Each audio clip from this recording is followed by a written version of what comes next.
Alright, so in this video we're going to recreate this shot from our previously released pack, Falling Fire Debris.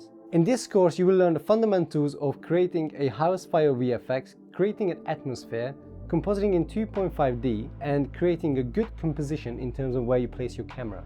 We are going to be using Adobe After Effects and some of our premium packs, which you can find a full list here.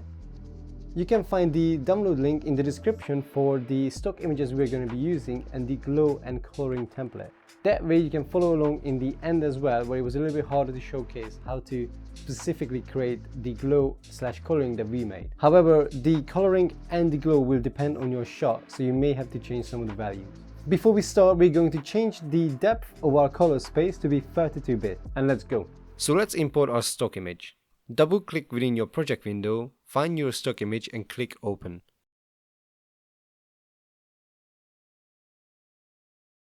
After that, press G and mask around the whole house. Once that's done, mask around the windows and any other part that you'd like to be see-through.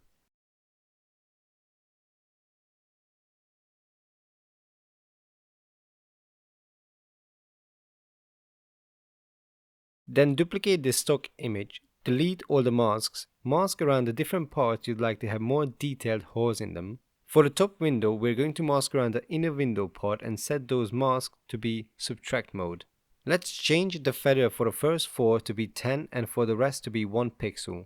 Now let's add the tint effect to this layer. Then add the levels effect and bring the input black to the right a bit. Then bring the input white to the far left to create a very contrasty result.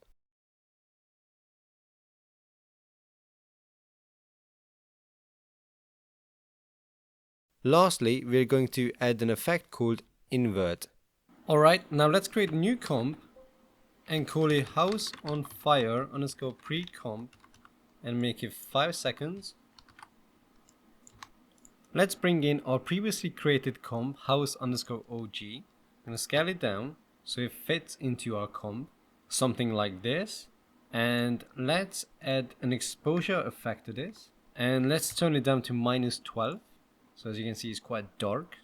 Alright, and once that's done, we're going to start adding our fire elements to create the interior fire. And I'm going to start with wall fire number 1. But before we do that, I want to let you know that any of these assets that I bring in, I will change the frame rate from 60 to 24. So let's bring in a wall fire element. And I'm going to isolate it. And I'm going to scale it down to something like this.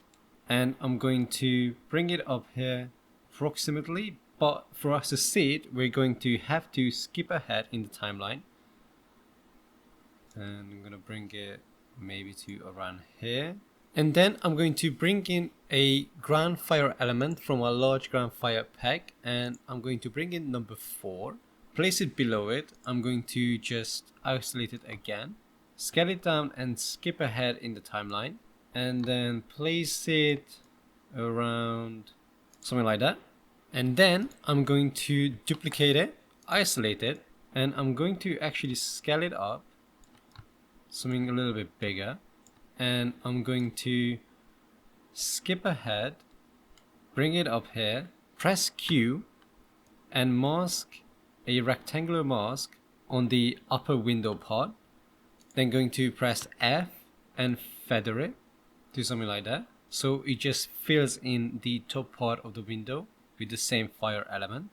And then I'm going to duplicate this again, delete that mask, and bring it down here to something like this, so it fills in this part of the see-through holes. And then I'm going to duplicate it one more time, bring it down here, skip around in the asset itself, maybe scale it down slightly to something like this, bring it slightly up. And for this specific one, I'm going to make a mask to be around this part of the window so it doesn't spill to any different parts. And don't forget to continuously save.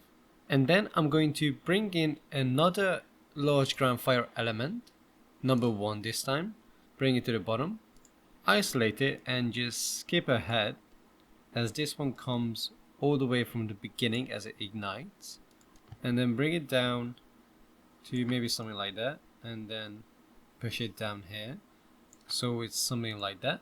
And then I'm going to duplicate this large ground fire number 1 element again, and then slightly place it here, maybe something like that, and change the position in the timeline. And then for this one as well, I'm going to make a mask to not go past the image of the house, just inside this window part. And for some of these ground fire elements, I'm going to add an exposure effect and bring it down in certain amounts. So I'm going to copy this exposure effect and paste it onto the other one, maybe bring it up to 4, so it gives us a little bit more exposure. And I'm going to copy this, add it to, let's say, this one and this one, and this top part of the window as well. I'm going to add and maybe bring it down to 2, so it's not too overexposed. Alright, and I will duplicate this wool fire element, isolate it, and just scale it up slightly. Change the position in the timeline, so it's a different part of the asset. And I'm going to just kind of fill in even more of the window, maybe something like that. So I'm going to bring in some falling fire debris elements. I'm going to bring in the falling fire debris front on number 1. I'm going to isolate it and just skip ahead, scale it down. So maybe we start around there, and I'll scale it down to something like this, and I'm just going to put it around here so it will fall through, and then it's going to land around here. I'm going to duplicate it and skip ahead on the timeline and place it on the left side as well, just so it kind of falls through here. Now let's add some fire to this part of the house as well. So let's grab a wool fire, maybe number 4, and I'm going to isolate it, skip ahead so we see the fire in its most, scale it down to something like this, break it down here. That looks good, but I think we are going to need more fire in this part, so I'm just going to duplicate this, delete the exposure for now. I'm going to bring it up here below it so we kind of know that it's there. I'm going to scale it down slightly, maybe scale it up,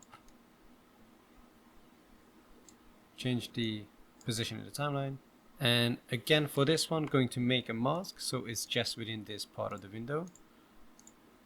Now let's add some fire to the back part of this wooden plank, and for that I'm going to grab the ceiling fire windy number 1 and maybe put it on top. Gonna isolate it and just bring it a little bit forward, something like here maybe. And that's going to add some fire behind this plank. Now let's duplicate this falling fire debris front on number 1 again, and just bring it onto the top and add it to this part so it's coming through the ceiling from upstairs. And let's bring in another one so we have more kind of debris falling through. Let's bring in number 4, isolate it, and we can potentially just press shift and connect it to the other one so it copies the position and the scale from that one. And I'm going to just slightly skip through the timeline, and I'm going to bring it down to something like that.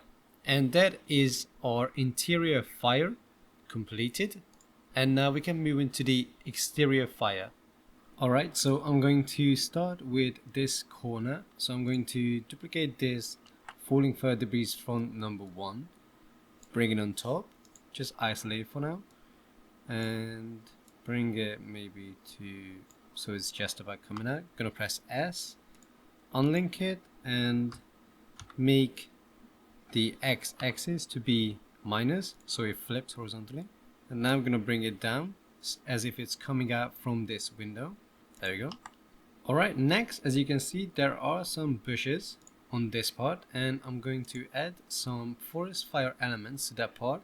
So let's grab branches fire number 1, bring it on top, isolate it and let's scale it down, and let's bring it to a point where it's already on fire, maybe somewhere around there. I'm gonna grab it and bring it down here. We can actually isolate it from now on, so we're just working on the outside. That should be good there. Let's add another branch to this part potentially. Let's grab number 3 and I'm gonna scale it down, skip ahead in the timeline, so we already have some fire on there, and scale it further down, and that should be good around there. Maybe let's scale it down to 30. There we go. Now let's add another one, branches fire number 2, and I'm going to start it from the beginning as if it ignites from one of these falling fire debris elements, somewhere like there. Just scale it further down to 24-ish. There we go. Now let's bring in one more that is going to be branches fire number 6 underscore A. Bring it on top and let's scale it down, skip ahead and bring it down here, potentially around that. Okay, so now I'm going to turn back our other elements so we can see where to place our other fire elements that complement where our fire already exists. So I'm going to grab a structure fire element. Let's see, sailing fire windy number 8 for example.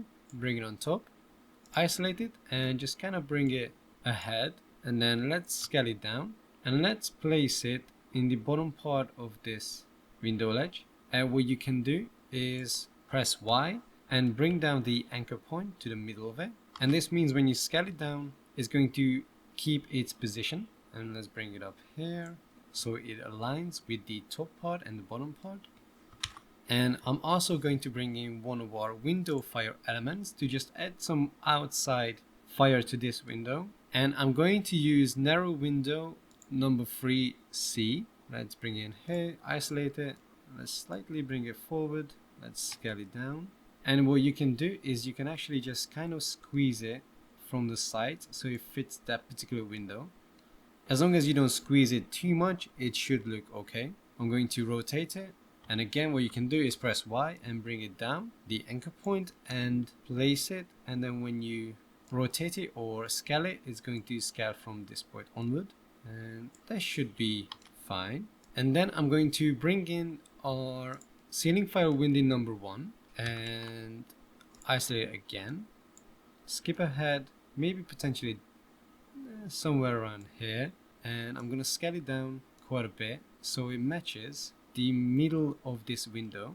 That should be perfect. And just to top it off, I'm going to add ceiling fire windy number 6 as well, scale it down and bring it in, but not too far, so it's the beginning of the windy part of this element. And let's bring it to the middle and let's scale it down so it fits the top ledge of this window part, something like that.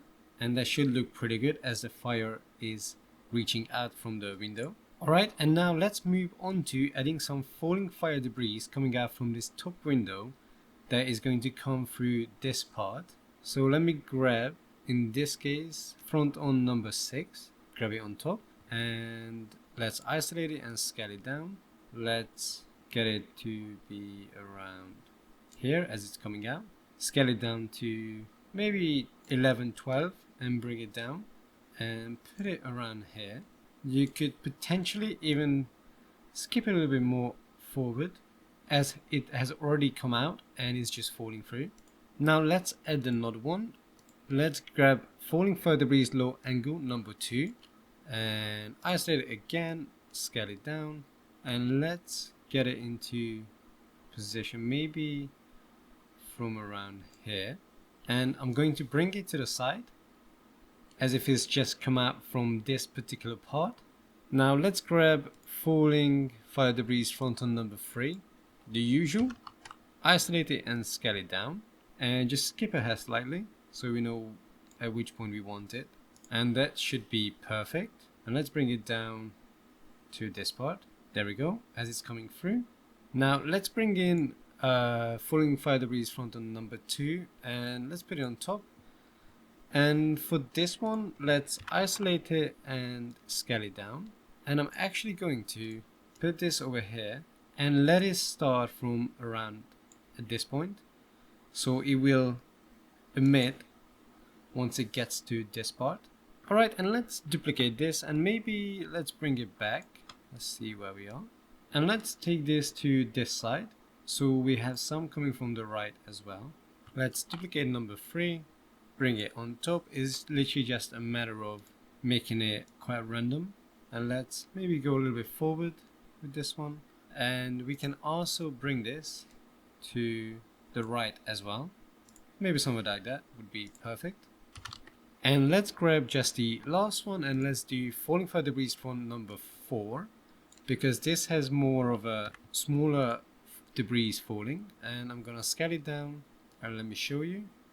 As you can see, this one just comes through like that. I'm going to place it to the right slightly as it's coming through, some slightly bigger or more particles coming through, some debris. Alright, and to top it off, we're going to add some fire embers as well from our fire embers and sparks pack. I'm going to grab fire embers mid number 6 and isolate it, scale it down, and let's see, maybe leave it from here. And there's sometimes a small fire appear, so we're just going to mask it out, press M and subtract and feather this mask, not too much. And let's take this and put it here as if it's coming out from the window. And let's change the blending mode to be screen. And let's add one more fire embers element, and let's grab fire embers close up number 1, put it on top, isolate it, and let's kind of scroll through it. And as you can see, there's a small fire in this one too. We're going to mask that out. We're going to press M and subtract it and feather it and scale it down quite small, as these are quite large fire embers.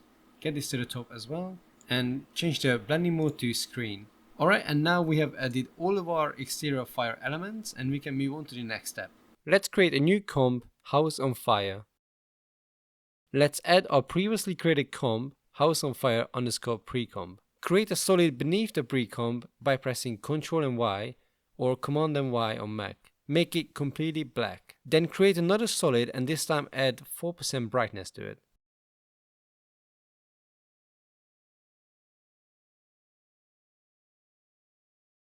And there is our sky done. Now let's create our forest. Let's import our stock image. Let's drag into a new comp and name it tree number 1. Mask around this particular tree.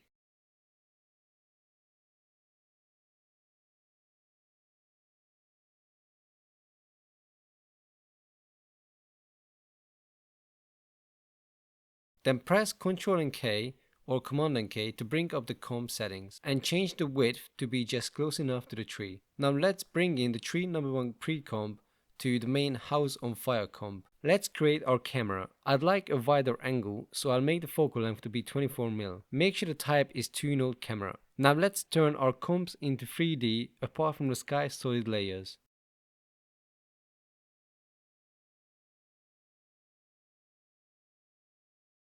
I'm going to leave House on Fire underscore pre-comp at its default position and we'll work around that to create our perspective.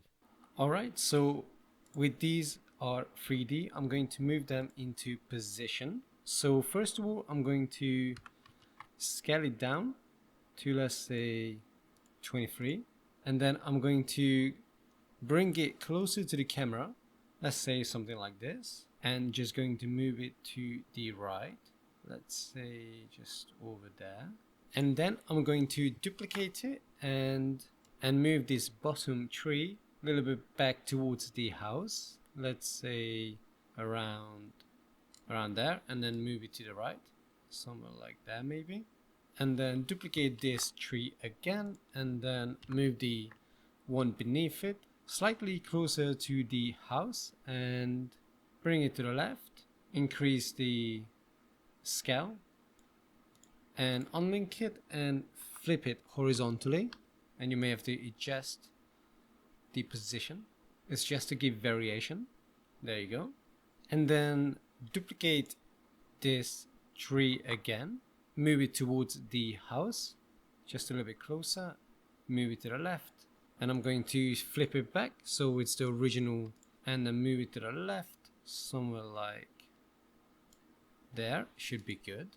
And then let's just make one more tree layer, and again move the bottom one, and let's actually move it behind our house layer, something like that. Maybe scale it up slightly, move it up, and then I'm going to bring it to the left, potentially even something like that, and I'm going to squeeze it slightly so it looks a little bit thinner, something like that.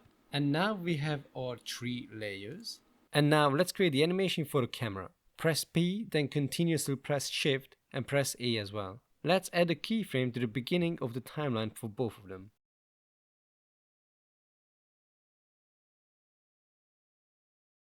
Then let's go to the end of the timeline, press C 3 times, which will bring up your camera tracking tool, and just slightly track the camera forward.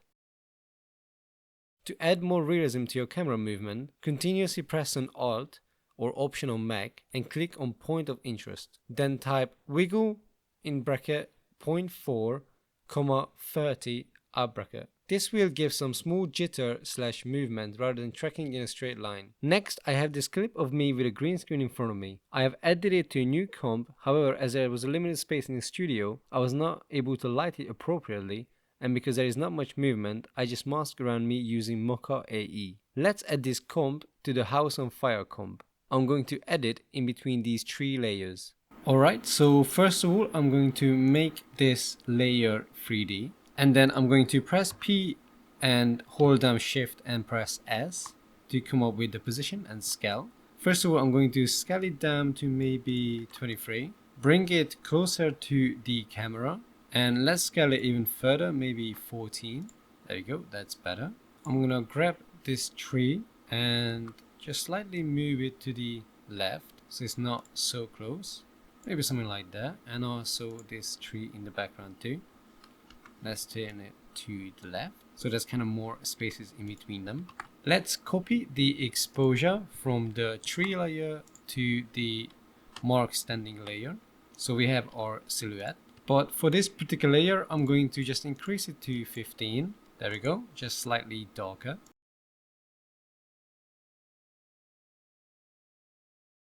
Then press A twice and turn on depth of field.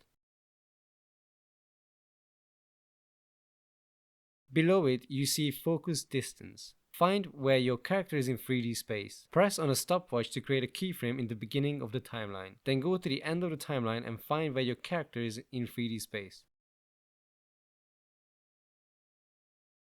This way the camera pulls focus on the character throughout the shot. Alright, and now we're going to add our smoke elements. So I'm going to grab smoke number 10 and bring it above our House on Fire pre-comp. Isolate it and just scale it down slightly and just find the right timing, whatever you think for your shot is best. So something like this maybe. And then we're going to turn it into a 3D layer. Turn on our House on Fire pre-comp so we know where we want to place our smoke element. And now I'm just going to move it up here using the 3D handles, slightly rotate it, and I'm going to squeeze it slightly so it matches from where our smoke is emitting, maybe like that, not too much so it's noticeable, just very slightly. And then I'm going to make a mask, something like so it covers the bottom and the top as well, and then press F and feather it quite a bit. Just gonna slightly move it to the right. Alright, that's our first smoke placed. Alright, now let's grab smoke number 13 and bring it on top. Make it a 3D layer as well. Find the appropriate timing, maybe something like that. And then I'm going to change the blending mode to be screen. There we go. And then I'm going to place it into position, something like this. And then I'm going to scale it down to maybe around 85, 86. Alright, so we got the position for that one as well. And the point of this smoke element to just add atmosphere and smoke emitting from around the house.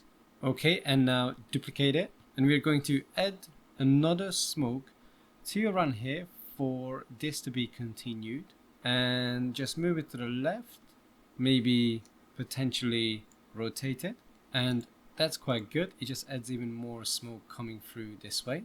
And this smoke element is just going to add a little bit of chaos to this part of the frame. I'm going to now grab another smoke element, and with this one I just want to fill in most of the frame with kind of very slight smoke layer, kind of just to add an atmosphere.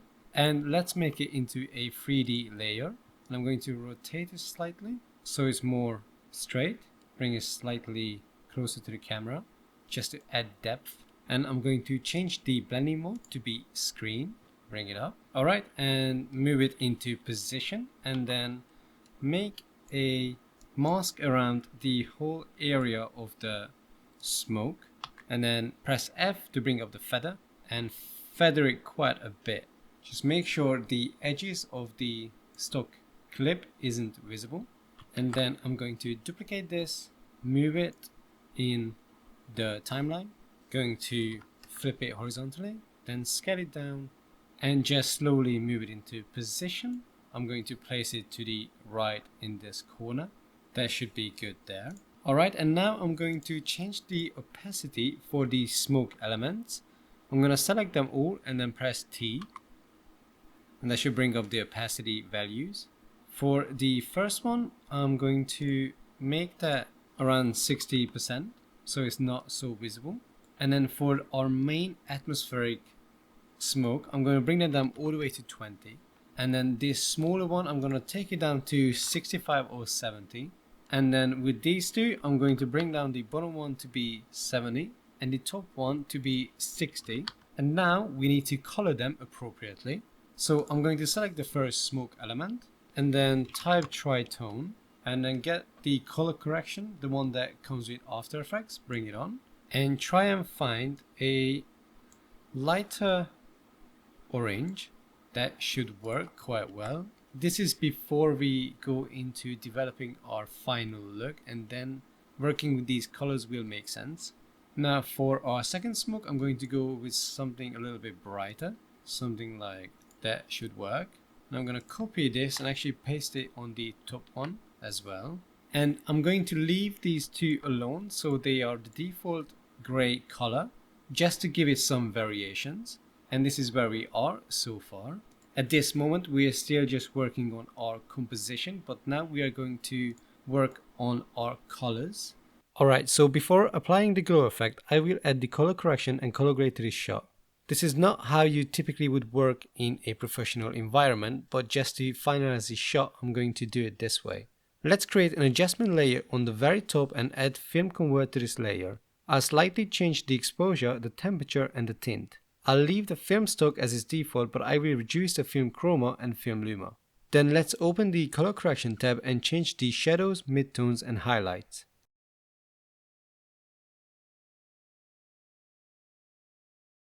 Then go down to the curves tab and change it accordingly.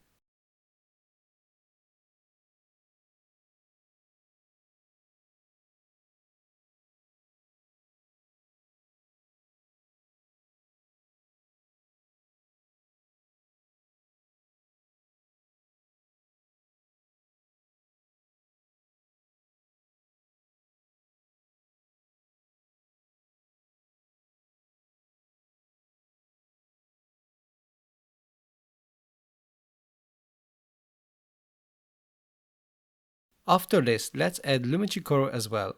Change the temperature slightly and the tint. Open up the Curves tab and create a slight S-curve to add more contrast to the image. Lastly, go to the last tab, Vignette, and reduce the amount very slightly. So now we have a more accurate coloring of the whole scene. It not only blends everything together better, it will help our glow effect to produce better results. For our glow, let's create a new adjustment layer below the color correction. Add the first glow effect. Let's change the glow colors to be A and B colors, and change the color looping to be Sawtooth AB. Change color A to be a faint yellow and color B to be orange. Then change the glow threshold to be 64.7% and the glow radius to be 35 and the glow intensity to be 2.5. Then let's duplicate the glow effect. Change the threshold to be 33.7%, the radius to be 231 and the intensity to be 0.8. Then change color B to be a very faint orange. Let's duplicate the glow effect one more time, change the radius to be 780 and the intensity to be 1.2. Then change color B to be a bright orange. And these settings are only what I've used. For your shots, you have to be changing them accordingly on what you're trying to achieve and what looks more accurate. And like I said in the beginning of this course, you should only take this information and apply it to your VFX shots, but change it accordingly as these settings will depend on many factors. Take some inspiration from these settings and try different looks. The last thing I did was add a film border on top of everything. This pack will be coming to our store very soon. Alright, thank you so much for watching this course. I hope there was some useful information in there for you. We also have many tutorials on our YouTube channel that you may find useful as well. And don't forget to subscribe to our YouTube channel and share this course if you liked it. And also subscribe to our newsletter if you want to get notified about our latest packs and free courses like this. Thank you.